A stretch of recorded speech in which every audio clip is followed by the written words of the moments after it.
Welcome to the guide, Exile. If you're watching this build guide after patch 3.9 Metamorph League and the title's patch number has been advanced, be sure to check the description, written guide, and pinned comments if there have been any updates on the build for its current viability.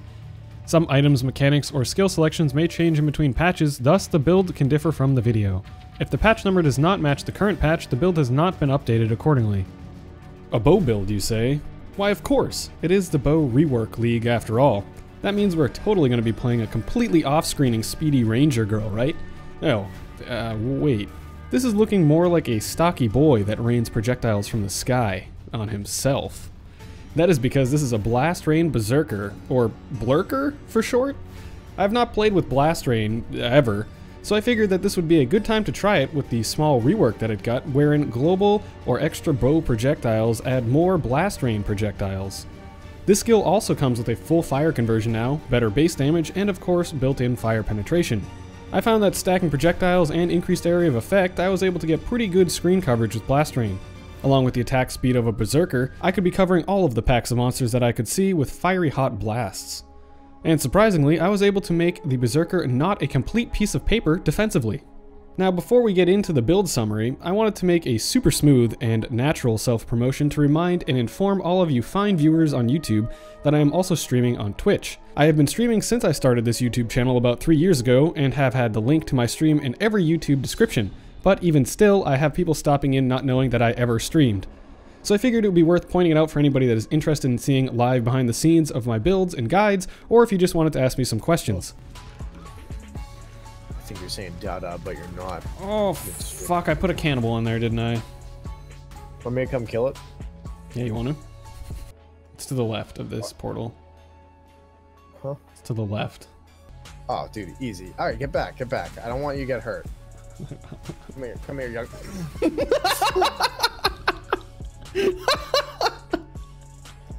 I saw it!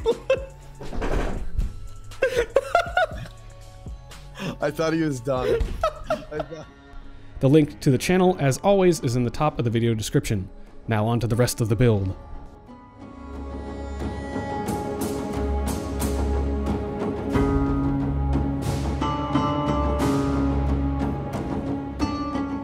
I chose to use Blast Rain for my main clearing and damage skill via a swap of increased area of effect and concentrated effect. Along with this, I also have a Blast Rain Ballista setup to further my support for single target. Originally, I tried out Artillery Ballista, but that ballista works better for clearing rather than single target support. Now, due to the pathing of our tree and generic critical strike scaling, you can also make use of many other full conversion bow skills for clearing if you so choose to drop the Blast Rain Ballista instead. As we are Berserker, we are stacking up Rage that provides us a huge boost in attack speed, damage, and movement speed.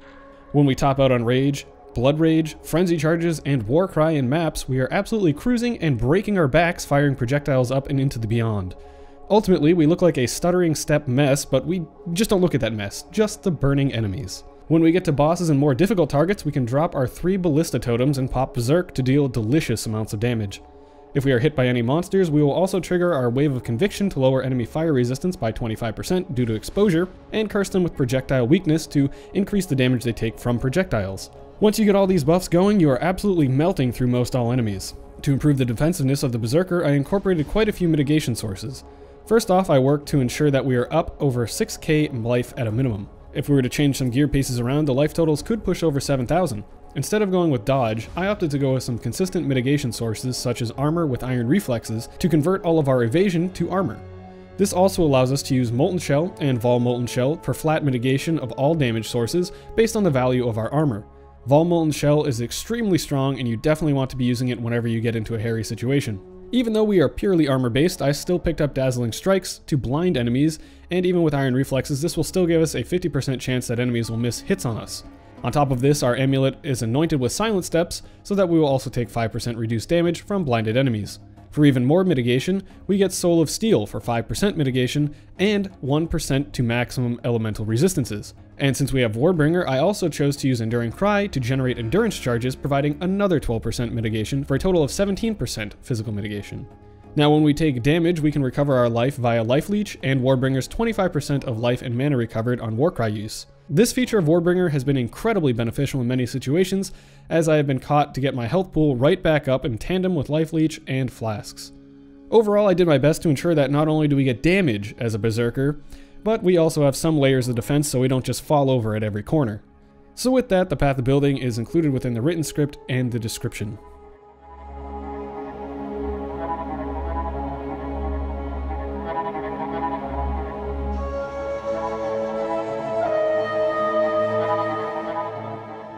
Originally, I was debating between Raider and Deadeye for this build, but ended up settling on the Berserker due to the availability of damage, utility, and passive tree pathing to acquire better defense and life totals compared to the Ranger Ascendancies. Crave the Slaughter will be our main source of damage scaling with Rage. Rage provides attack speed, attack damage, and movement speed. It sacks as we hit enemies and depletes the longer we are not, so we want to make sure we're always hitting enemies when possible to maintain our 50 Rage stacks. Warbringer.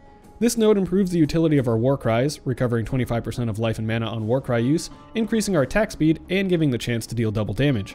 Just the ability to recover life from Warcries makes this invaluable to the build, paired with a panicked Life Flask and Life Leech. It also lets us maintain our Enduring Cry and Endurance charges at all times. Pain Reaver. Due to the pathing on the tree, we choose to get life and mana leech from the Ascendancy. A big bonus to this node is that it also improves our life leech rate by 50% of our maximum total life leech rate, making our leech much faster. This only occurs when we take savage hits, which does happen often enough to keep this bonus up. Rite of Ruin. Finally is Rite of Ruin, which triples the bonuses of our rage, making us stun immune over 25 rage, and unfortunately degens our life per rage stack. Luckily, between life regeneration, leech, and Warcry recoveries, life degeneration is nigh unnoticeable.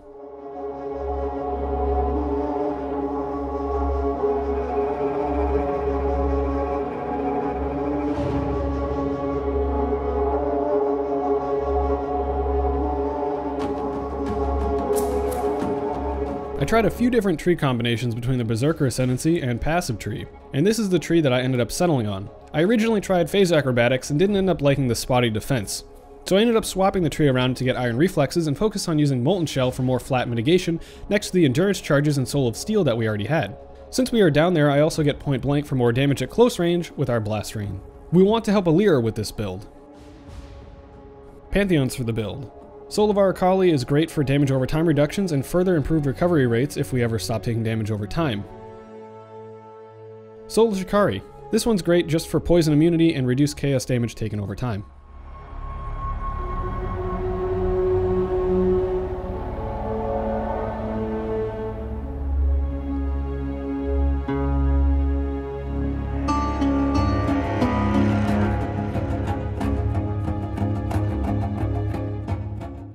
You want to swap increased AoE for concentrated effect on bosses.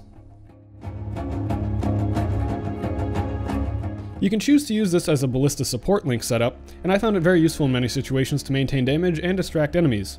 I chose to only use a 5 link and use the last socket for Blood Rage, as we are somewhat socket starved across the rest of our gems.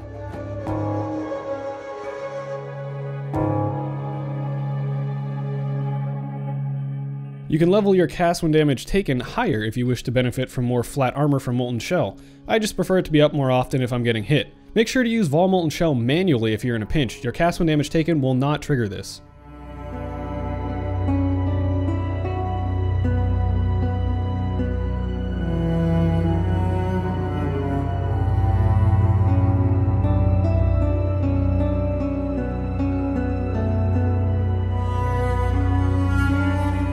There are no required uniques for this build, and really, as a Berserker, you can start on very basic gear and be just fine damage-wise. I crafted a rare helmet with Scorched and Pristine fossils to get life modifiers, along with nearby enemies have -9 to fire resistance. That special modifier is great since we are generally close to enemies with point blank. Since I was crafting a helmet, I also chose to pick one up with a +1 arrow to Blast Rain enchantment. If you choose not to craft your own helmet, a high life rare or unique helmet will do. Oh man, for the body armor, there are so many choices. I finalized on a Carcass Jack as it provided life, area, and area damage. The area is a great quality of life for better coverage of Blast Rain, for clearing, and it's a great chest to get the colors we want on it. You could also go with the Comb's Heart and drop the Siege Ballista support, a Dresso's Defiance for cycling endurance charges for Onslaught, or Shroud of the Lightless for a cheaper 6-link. There are also a slew of great rare affix options between influences and incursion modifiers if you want to choose a rare chest. I chose to go with rare gloves that had flat damage on them, either fire, physical, or both. Again, there are a slew of great options between influence or incursion modifiers on rare bases, such as Intimidate on hit on hunter influence bases. Rare boots with life, movement speed, and resistances will do here. I chose to go with a rare belt with as much life as possible, along with getting resistances and elemental damage with attacks. You can also look for a Stygian base to get another jewel socket, and crafted belts with scorched fossils for further fire damage scaling. I focused to get all of my resists on other gear, so I could get as much damage and attribute scaling on my amulet as possible. Again, there are many great affix options on the influenced bases. I ended up anointing Silent Steps for the reduced damage taken from blinded enemies, as we are always blinding enemies with our critical strikes. Rings, much like the amulet, I tried to focus on getting damage modifiers next to a few resistances and attributes that I was still missing. Just like the body armor choice, there are quite a few options for the bow. I settled on an Arborix as I ended up going with permanent iron reflexes, and this bow provides a nice damage bump for that, as well as extra arrows. Prior to this, I was using a Chinsol, which also works great. You can also use a Death's Opus or a Lionized Glare for uniques, or just a well-rolled rare. I chose to self-craft on a Warlord Influence Quiver for the ability to get percentage of physical damage gained as fire damage, bow attacks fire an additional arrow, and or percentage increased area of effect. I crafted on a few various ones and got somewhat lucky on this base using an Essence, getting bows fire an additional arrow along with multi and critical strike chance. You can totally use a quiver with just multiplier and elemental damage with attacks though, and that's what I was using prior to this. You can choose a lot of different flasks for this build, but this is what I chose to run. And at Zeri's promise, this was good for getting extra chaos resistance and providing damage at the same time. As we all know, this league seems to have some extra chaos damage on some of the bosses. A Wise Oak is another great choice for this slot. A Diamond Flask, since we're critical strike based. Quicksilver, again rolled with Adrenaline, so we can improve our positioning and movement speed through maps. A Granite Flask is great for our further physical mitigation, as well as scaling our Molten Shell mitigation numbers. And finally, a Life Flask for panicking our life back up. I will show example jewels used within my build within the video, and leave affix priority in the written guide. For regular jewels, the main stats you want to be looking for are Critical Strike Multiplier, as well as increased maximum life. I did end up getting one Abyss Jewel with the percentage chance to gain Onslaught on kill, so we can maintain that during maps. On top of this mod, you'll want to look for life, flat, physical, or fire damage, and Critical Strike Multiplier if you can.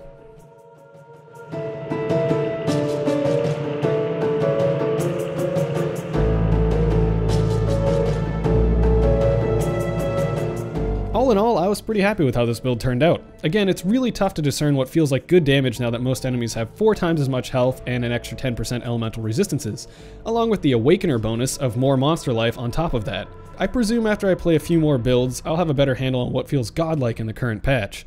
But in the end, I was able to complete all the content I put the build up against, except for the goddamn Awakener.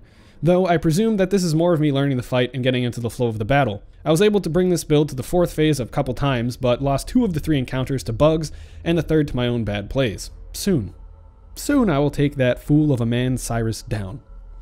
Now, as always, thanks for watching, and I'll see you in the next one, Exile.